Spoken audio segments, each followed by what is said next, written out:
we are, and welcome to a high-kicking, crane-kicking, drum-punching episode of Friday Night Movie.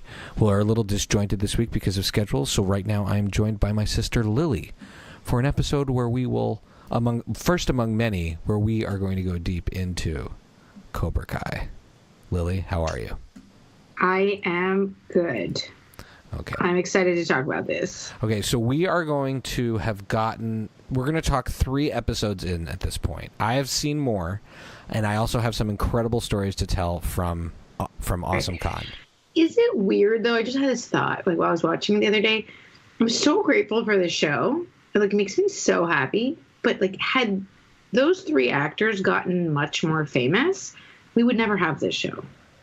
So, am I a bit is it wrong to be kind of excited at the level of, career? Since I got to hang out with Ralph Macchio at Awesome Con for a few minutes. He's done a lot of theater and stuff. I feel like he's done, and he did My Cousin Vinny. But, if they were Star Wars famous. By the way, he's on Psych in some of the best episodes of Psych. I know you love him on that. But if this was a Star Wars level of famous, we would never get the show.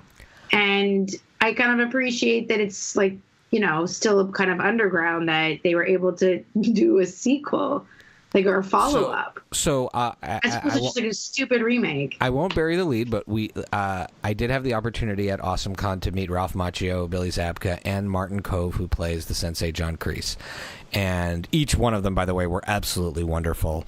Ralph Macchio and Billy Zabka signed a picture that had both of them in it, and dedicated it to Allie, and they called her Allie with an I at my request, which so cute. Becky gets full credit, by the way, for having... What? Becky gets full credit, by the way, for having helped me come up with the idea for that. But I also got a chance what do you mean the idea? Just I was texting with her when I was there, because Weird Al's booth was right next to theirs, and I was like, oh, should I go over? And Becky's like, you can't be sitting this close to the Karate Kid guys and not go over and talk to them. For sure, but I'm sure I guess there's a lot of people named Allie, so it's not the first time somebody said that to them, but it is kind of cool that I'm not saying that's the reason you married Allie. Also, but it's very convenient that it's awesome that she's Allie with an I. And each time I went over to these guys, I had none of them signed autographs directly for me at my request. I had them sign autographs for other people, and then I took pictures with them as part of the package that I got. And Ralph Macchio and I were chatting about I was asking him about the show. I was saying how grateful, I was passing on the message that we all talked about, that we're so grateful that he and the rest of the crew came back to do the show. And he was insistent. He said, the material is great. The guys who created the show really know what they're doing with this material, and that's why he would do it. And my guess is the subtext in there is that he's probably been approached many times to do more Karate Kid stuff, and probably Billy Zabka has too, and they probably have said no because it's been dumb. And It's not like these guys are poor, So I think that they really recognize how great the material is, and it was consistent across all 3 of them. I think they all enjoyed how much more complex the characters get to be, especially Billy Zabka, especially Martin Kove. Both of those two really enjoyed that their villains have so many the villains of the story on their head, or exposing the layers of the villains is fantastic. Exactly. Understanding their motivation, recognizing that you as an audience member love... hold on one second. I locked my whole family out of the house by accident. Classic. Elena Fania. I don't know if Mom has ever done that, but something she definitely would do. Now, Allie is very mad at me, and I deserve it. Okay, but can you hear me? Put your headphones on. I accidentally locked them all out of the house. Yeah. Allie's very I kept talking while you walked away, so you might want to go back. No, that's fine. That's fine. I'll go back and listen to it. I'll listen to it later. So, anyways, so at one point, I'm grateful, but at the same time, what we were saying is that, in the movie, we knew Daniel had flaws. He's not a perfect hero, but the bad guys are bad. And what this show is doing is you keep Daniel, they don't idealize him. He's obviously the best, but he's also flawed, and he's always been flawed. But now we get more layers to the bad guys, which is great. And it makes them, and I think these bad guys, they're they're beloved by the audience, right? Like, these are people that people have hung on to for 40 years or 30 something years, and they recognize that we love them. Even if they're the villain, we love them. So getting to learn more about them is such a treat. And season 2, wow, right? So it's super fun. Spoilers if you haven't seen season 1. Although, one spoiler. Let's just say this way. Just before, we got to get this out of the way. This is the elephant in the room for me. How is it any way possible or believable that Johnny's character doesn't know what the internet is? Well, they've established that he's a meathead who doesn't know anything about that stuff. Okay, but my husband can use an iPhone to search Google stuff that involves surfing. So I feel like he must have figured out what YouTube is to at least look up karate movies or whatever. Well, or porn. he discovers that in the show. I mean, that was just a bit much. Oh, I don't know. I thought you were going to say that John Kreese, who's returned in season 2, spoiler, after having faked his death for not a first time, but a second time. Because if you've seen Karate Kid 3, I think he fakes his death in that one too. And he's now returned as a complicated villain. We've had so we're going to talk quickly about the first 3 episodes here. I'll just do a quick repack of what happens. Things that have happened. Martin Kove, who plays John Kreese, says, "But I like that. I like that."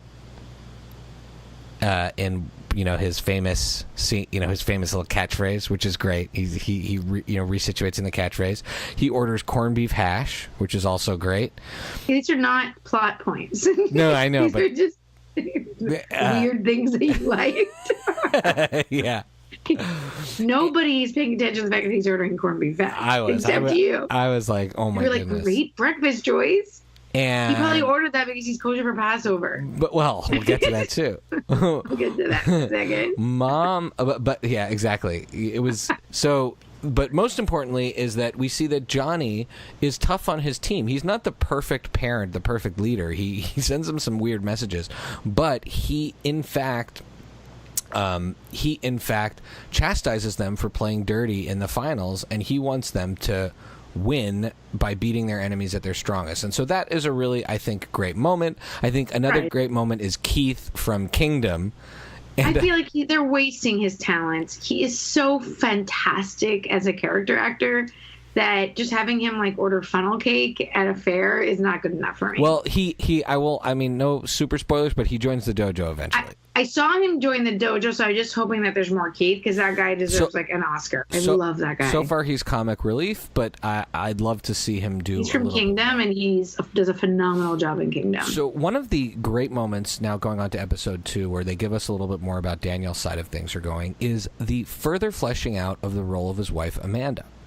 And very interestingly, one of the really most interesting points that Ralph Macchio mentioned when I was chatting with him was how, just like you when you were just chatting. I mean, Daniel, he was signing autographs. We were talking about the show, and he was asking me how far we were into the episode. I said, "Oh, well, we're savoring it." So I'm only 2 episodes in, and I said, "But I really love the scene where you and where Daniel and his wife." That's so cute that he asked you how far are you into it. Sell the cars.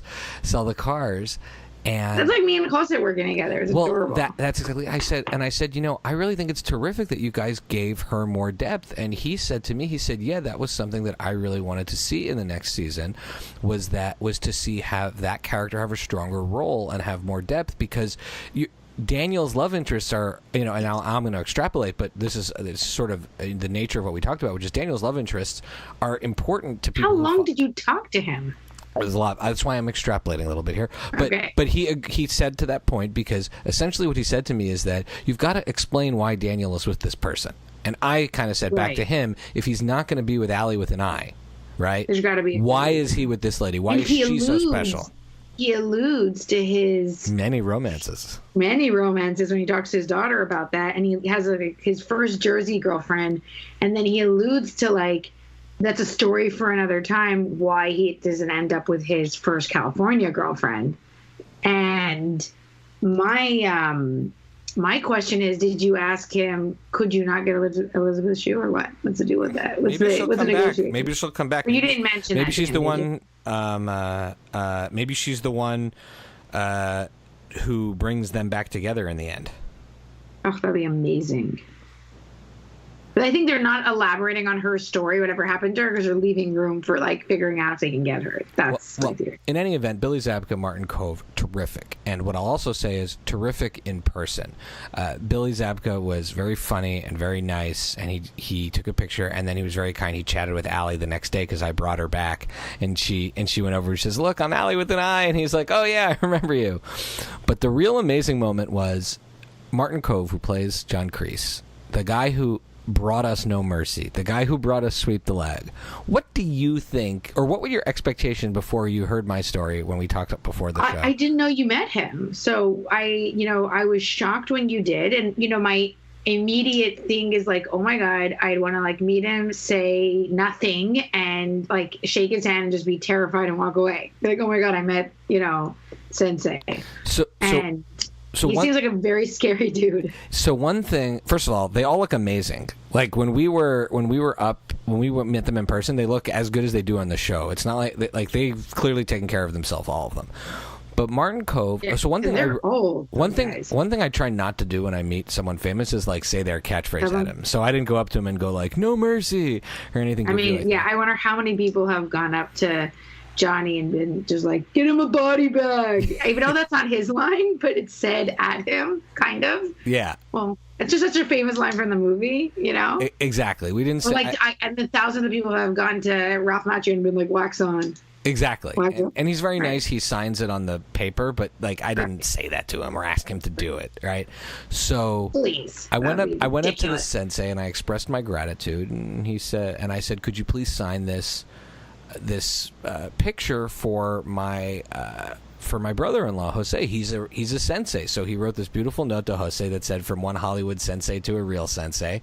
And he wrote his name and everything. I was just so excited. And then we were chatting, and he asked me my name, and I said Shai, and he said, "Oh, what kind of name is that?" I said Hebrew. He goes, I said, "Yeah." God, I said, so nice. I said, "I'm Jewish," and he says, "I'm Jewish too." I think he knew I was Jewish by when I said I was Shai, and we got because of your face. Yeah, that's fair enough. So Jewish. And he's like a Jewish dude. He's just this really nice dude from Brooklyn, this like dad from Brooklyn, and he reminds. I'm sorry, but you would never guess it. Like that's not at all the way you describe like how just him just being like, "Well, what's your name and what origin? What's your background?" You just would never get that. You just expect him to yell at you. Yeah, no, he was so sweet. He was throw a cigar at you or something. And not only that, we start talking about Passover because it was during Passover that Awesome Con was going on. He was telling me that he was on set filming a film, a new film that's coming out called VFW, which sounds really kind of fun. He said it's like an Expendables, but it takes place in a bar, and it's got a bunch of other cool actors like William Sadler and Stephen Lang. And I looked it up on IMDb, and he mentions to me how he was really wanted to get matzah, but where he was filming this film, he could not get matzah. It was too far from where he was able to get it. Then he finally got it, but he couldn't get butter, so he wasn't able to really get the matzah and butter combination that he wanted. So I was telling Allie the story that night, and when we went back, she said, "Oh, I got to bring him matzah and butter." So Allie she met me down there with matzah and a stick of frozen butter, and we delivered it to him, and he was so sweet. It was like the nicest grandpa ever. He played with the kids. He took pictures with them. He gave them autographs.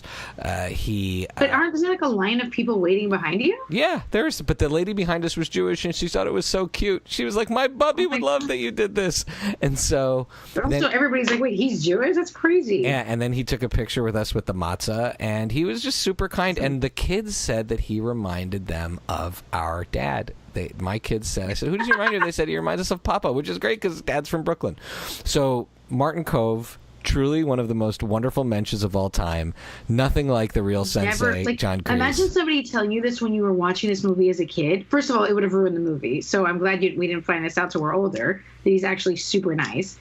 Because as kids, I was terrified of him. He's extremely kind. And I would also add that there is a gentleman who is handling his and Billy Zabka's appearances, this guy named Rick Hendricks, who was there, who was also really nice. It was really nice to just be around all these people who were... It's great that the vibe is super menschy. Truly got that they were there. That the fans were grateful that they were there, and they were grateful that the fans were there too. It was an extremely wonderful vibe. when I explained to Jose that you had to pay for like to meet them, he was like, "What do you mean?" Like he seemed so disappointed, and I tried to explain to him. I was like, "No, I mean these guys, like it's not fair to like have them have to stand around all day. Like I'm like, you know what it's like to be at these like kind of fair environments or whatever, these cons, like but we do for martial arts." All day long, except people are like hounding you and wanting to take selfies with you. And yeah, it's great that like fans are basically, loving on them all day. But I was like, it's a job. I was like, it's not.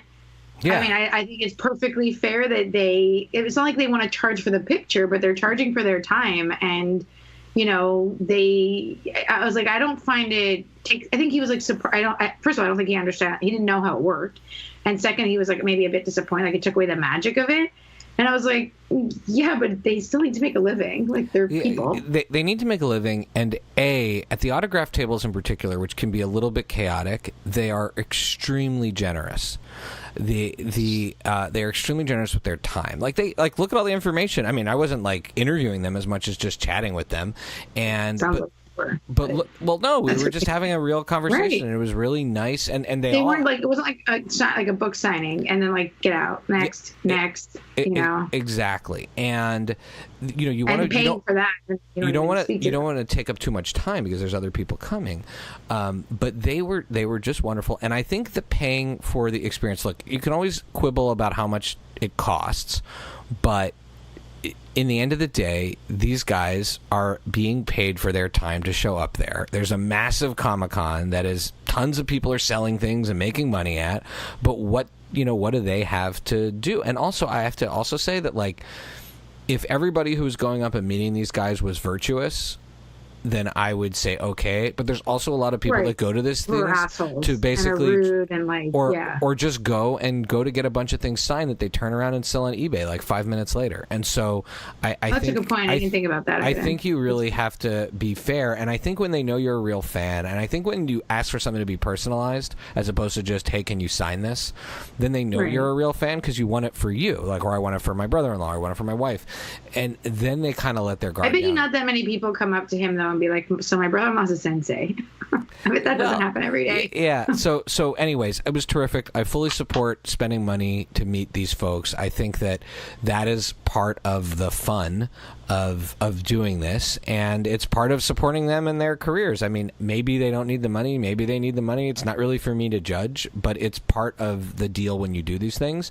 And it's I think the only thing that I think drove people nuts is there are people who pay for VIP packages at these Comic-Cons who get to cut to the front of the line and will show up at the last minute and walk like right in front of you. And they paid, and they paid, and that's totally fair because but you could see that if there was ever any grumbling, it was from the people who were waiting online, and then the VIPs would show up. The other people would get like worried because the real thing everybody wants is they want some time with these folks, and they don't want to wait online and then have that person have to leave. And so that's sort of the big anxiety of the whole thing. But when they have time to chat, they totally hang around and chat. Okay, let's get back to the show.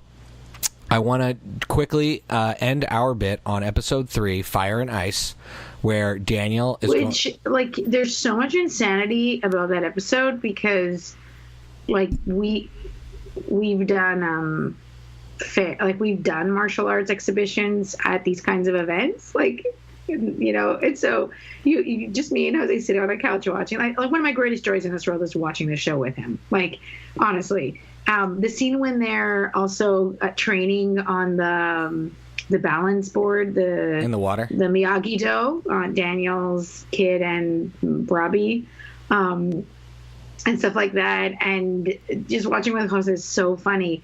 But that scene of the exhibition when the Cobra Kai's outshine Miyagi-Do was amazing. Also, if you were we were trying to figure this out, Allie and I, if you were at an exhibition and another team came and did that, what would you like do if your thing got cut off? Would you like ask for your money back? Would you? Well, I mean, like it's just insane because they had it like so organized, the Cobra Kais, that like the organizers of the event clearly knew they were doing that. Like you just have the sensei threatening the sound guy, and like that weird like keep the smoke going. More fireworks. Yeah, more fireworks. Exactly. So, right, more sparks. He said or something like that. So, I mean, it's insanely stupid. But you would for sure then, have the spotlight go back on them, and then Daniel could break the ice. I don't see why they couldn't then, dance it out. Melting. His ice was already melting. His ice was already melting. Okay. Have them do, a dance-off. So let's leave with a cliffhanger here. Everyone, go take that free trial from YouTube Premium or YouTube Watch Red. This show. There is no excuse. Get the free trial. I get it every time I open YouTube. It's begging me to get the free trial, but because I use your account, I'm saving it. Either way, people should go subscribe. Keep this show going. It is the best gift fans could have ever gotten. Lily, where can people follow you? Chichi K. Gomez at twitter.com. Oh no, that's not a thing. Sorry, on Twitter. And you can follow me at Pancake for Table and the podcast at Friday Night Movie on Twitter and Instagram. Bye-bye. Bye. All right, love you. I'll do the second part of it with Becky tomorrow. So I feel like there was so much I wanted to say and I didn't get to say. We're going to do lots of Cobra Kai. We're going to do multiple Cobra Kai episodes. All right? Sure. All right, love you. Gotta go. Okay, bye. Bye.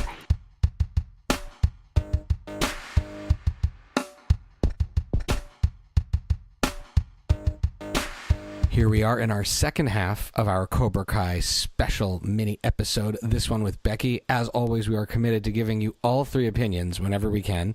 We've had some sicknesses, some schedules, but Becky from her sickbed is doing this episode. Becky, how are you feeling? I mean, I'm not throwing up anymore, so that's an improvement. That's good. How are you feeling right now? We are in the midst of maybe one of the greatest pop culture weeks. I'm not one to say something like this, especially since I was greatest pop culture weeks ever. We've had Game of Thrones, Cobra Kai continues to be amazing, and Avengers all in 1 week. And you're not even watching Brina season 2 yet. I don't have the emotional space for Sabrina season 2. I don't have the emotional space. I literally was yesterday, I was watching an ep of Brina while waiting for everyone to sit down for Game of Thrones, realizing I'm not going to have time, to also watch last night Veep. And I'm this is just a TV extravaganza explosion happening right now of all the great shows. It's crazy, yeah. And I mean, and we have a number of great shows ending, but we have shows that hopefully are really at the beginning of their heyday, and Cobra Kai is one of them. We're talking about the first 2 episodes. Lily and I talked a little bit about the third one. What is your take on where we are in season 2? I mean, I think that it still feels like a setup for the season, but it feels like a really great setup. I love the complexity of Johnny's dojo, of his complexity that they're setting up, and of his students, where it's I think understanding the bullies and giving them more depth is something that the Karate Kid movies obviously never did, and then this is what the show's about. And that's just super cool, is kind of understanding that where these kids come from and how they're kind of being molded into who they are, and how Johnny is really doing what he thinks is best for them, but he's still so susceptible to manipulation. And I feel like it's a very strong start to season 2. And I think there's something I really love about the way it unfolds, is that there are these incredible moments of choice. And if you think about the Karate Kid movies, there's moments of choice there as well. The idea to give mercy or no mercy. Mr. Miyagi to squeeze the guy's nose or crush John Kreese's head when he has him by the car at the beginning of Karate Kid Part 2. Daniel deciding to... in Karate Kid Part 3, Daniel actually is trained by the Cobra Kais in Karate Kid Part 3, and he makes that choice. Which, by the way, seeing Martin Kove come back as John Kreese makes me really hope that they will bring back the guy, I don't know who the actor was, but Terry Silver, who is the bad guy in Karate Kid 3, who's the even crazier Cobra Kai guy. I really hope they bring him back at some point. But so far that hasn't happened. And what do you think about... Let's talk a little bit. So you talked about the bullies. Amongst the ecosystem of the bullies, do you see groups or tribes starting to tease out? Are there different... Well, they're just sort of the core 3 right now, which is Miguel, Hawk, and what's the girl's name? Aisha. And Aisha. That's sort of like the core Cobra Kai's right now. There's henchmen kind of all around. Yeah, but those three are like the core three right now. I could see like maybe Hawk forming a group of more like evil Cobra Kais. And did you catch, I don't know if it's in the first couple episodes where they tell you Hawk's real name? His real name is like Eli Moskowitz. No, that's in like season 1. Oh, season 1 too. Yeah, Eli Moskowitz, which makes him sound like Fievel Mouskowitz. Yeah, which they really, wow, he's an angry dude. Yeah, no, I think that's super interesting. What did you think of Johnny busting them all back to white belt as a punishment for? I mean, I think dirty? That was what I'm saying is that I think like all that was so smart and so well done to show how Johnny wants to like reform the Cobra, like how he sees how Cobra Kai can actually be the best, and he sees the good side of it and the virtue in it. But it's not just about being bullies, but it's about us having a certain type of like toughness about them. Yeah. And I think his move to bust them back to white belt was on the right track. But then obviously as soon as the evil sensei comes back, you're sort of like, well, I don't know how long that's gonna last. That's a really him good trying point. To like reform them. One point Allie made as we were watching the show, she goes, the show's kind of a takedown of the whole that stereotype of the millennials, right? In that Johnny is trying to make these kids stronger and less weak, and Daniel's trying to make them less more patient, and I mean maybe that's no different than what Daniel was learning, and really the whole notion of millennials is really just one generation calling another generation, giving them like a name. But the kids really have not questionable judgment. The kids really have a lot of lessons to learn that they're learning from these very different but flawed but also very good adults. And okay, what do you think about Daniel's wife? This is something that I actually had the chance to chat about with Ralph Macchio when I met him at AwesomeCon. Oh, did you now? Yeah. Well, I bet you have some thoughts. And he was saying that, I'll just tell you what we said. I told Lily this too. He was saying that he was really glad that the wife's character has more in this season, and that they did like the car. I was remarking to him, I love the car sales scene. So what do you think? Was that the end of your sentence? You seem like you're in like the middle of a thought. No. I like the car sale scene to show us that she's exciting too. She's talented. She's smart. There's a reason why Daniel's with her as opposed to just some lady that isn't Allie with an eye. Sure. I love that they're giving her a little bit more, like a little bit more, dimension, so we know who she is, or a little bit more developing her character a bit more, so you know who she is. I just don't know how important she is to the actual karate story of this TV show. I mean, yeah, I guess she's not really part of the karate story. She's part of the Daniel, like the family story. Great. I'm so happy that his wife is someone that is, someone who deserves him. Or whatever, or is like a good match for him, or like keeps him in line or something, or whatever it is. But I don't know how important she is to like the karate story. I mean, my favorite was really in like season 1 when Johnny comes over to the house and she like makes them breakfast, and you sort of see her as like the only reasonable person in the room. And that's where I sort of see her as like Daniel's gonna get like, I imagine he's just gonna get like really, really involved with like the whole dojo and the scene and the karate. He's got to save his kids and the kids and this and that. And she's gonna be like, okay, take it down a notch. Like, you got to run this, business. Yeah.